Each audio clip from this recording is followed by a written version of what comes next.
Today we're going to talk about a topic that I've had a conversation many times with patients. So I was like, we're going to record a video on this to hopefully help you. So this video is going to be for those that do a lot of desk work, that are on their computers a lot. And what happens is a lot of times with the increased computer work, you get neck pain, you get that upper back pain or burning in between the shoulder blades, or people will get headaches. And so I want to discuss that to give you two main tips to change up that I think will help you out significantly. So I want to explain some stuff first, and then I want to go into the what behind the why. So I'm going to stand up first so you can see exactly what I'm doing. So one of the things that happens if we look at posture of people, I'm going to turn sideways so you can actually visualize this. When we look at posture of individuals, their head should be back, their ears basically over their shoulders, and their shoulders should be back. And what happens with a lot of individuals is they get that head forward and those shoulders kind of roll forward like that. Well, what that does is for every inch forward that the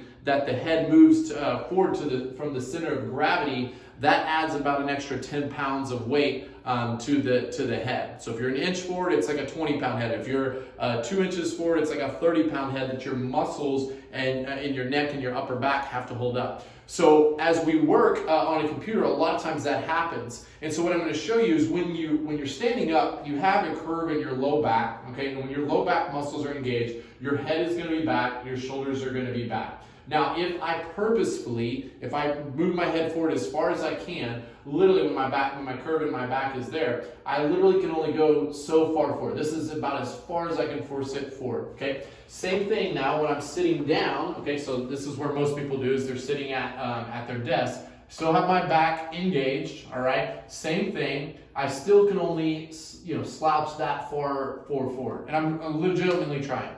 Now, most people aren't going to stay engaged like that for a long time. After 10 minutes, 15 minutes, if even that, they usually disengage just slightly. It's not like they're slouched down, but they will disengage slightly. Now watch, when I disengage slightly, look how much further I can slouch forward. Okay, I can slouch forward a lot further that way. Obviously, you're not going to work like that. But my point is that when you're there at the computer for 30 minutes, an hour, 2-3 hours, 8 hours a day, what happens is you slowly kind of go into this posture. And what that does is your head goes forward to the center of gravity. Remember I talked about the weight of the head. Your muscles here have to work a whole bunch more. Your muscles here have to work a whole bunch more. When your head goes forward, you rock your head back. You have to use these muscles a lot more.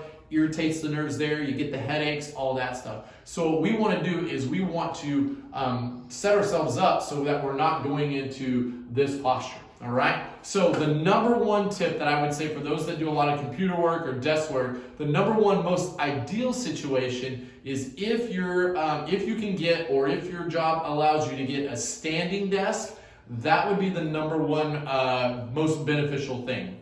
Are you going to stand and work 100% of the day? No. But what I do encourage patients, if you're able to get one of those, stand and work about 60 to 70% of the day is reasonable, and most people can do. Because again, that goes back to when we stand up, what we can do is we can stand and we can sit there and work, and we can keep our head back and our shoulders back as we're typing and we're looking at our different computers. Okay, so that's the number one thing that I would suggest. A desk that actually moves all together at one, goes to a seated position to a standing position is ideal. I had one that sat on the desk where you can move it and move it forward. What I found is that it moved it out forward, and then I was typing like this. So it's better than nothing, but I would really encourage you, if you have the ability, to get one of the desks that move up all together and down all together. Okay, so that'd be my first tip. The second tip is how the monitors, and basically everybody can do this. So I'm going to have you come in here. We're going to use this view box. We're going to pretend this is a monitor, okay? What I used to tell people is I used to tell patients to basically get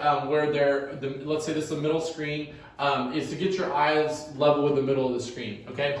I've since over the last handful of years changed that up, and here's the reason why.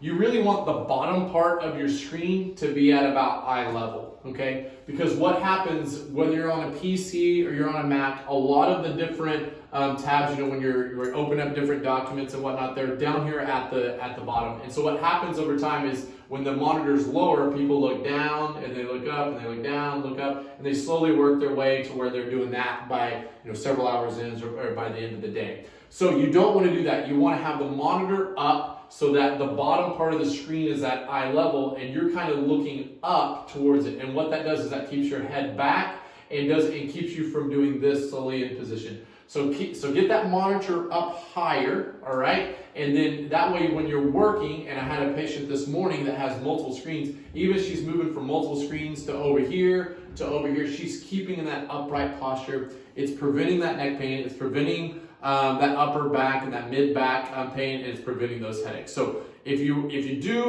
work at a desk or you do a lot of computer work, you really want to set yourself up ergonomically correctly, so you save yourself a lot of pain and agony and having to come into our office. So anyway, hopefully these tips were useful for you. Hope you have a wonderful day, and if you need a little bit more than that and it's bothering your neck, your upper back, or even your low back, give us a call and we'll get you taken care of and get you fixed up. All right, have a wonderful day. Take care.